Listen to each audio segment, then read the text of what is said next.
अस्सलाम वालेकुम जी। एक न्यू वीडियो के साथ जनाब बारसलोना नाइट व्यू सर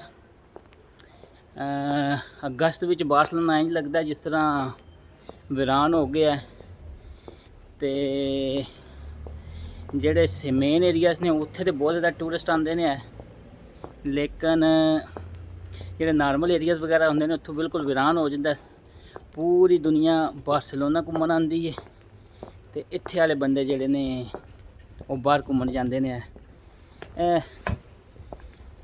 दुनिया की अजीब ही साइकी है कि जिथे इंसान रहिंदा है उत्थों तंग ही होंदा है, ते जिथे कोई हर जगह नवी चीज़ देखना चाहता है। तुम देखो ना, रोड तकरीबन वीरान वगैरह ने है, गंद वाले डब्बे ने बारसलोना के रोड तकरीबन वीरान होए पे ने, हलम खाली रोड ने ऐसा। तो बिल्कुल जो बहुत गाहे पे गाहे ट्रैफिक है, थोड़ी बहुत है। तो ओवरऑल जो बहुत सुकून है।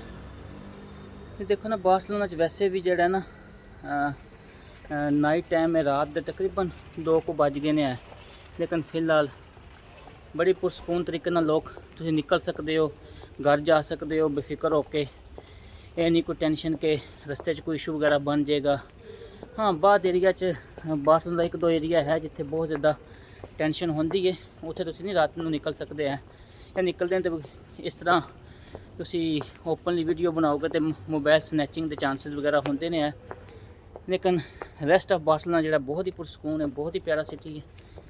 तो मैं हम वापस जा रहा सी है, मैं कहा चलो हेलो हाई कर लिया है। वीडियो तो सारा सिलसिला चलता ही रहता है।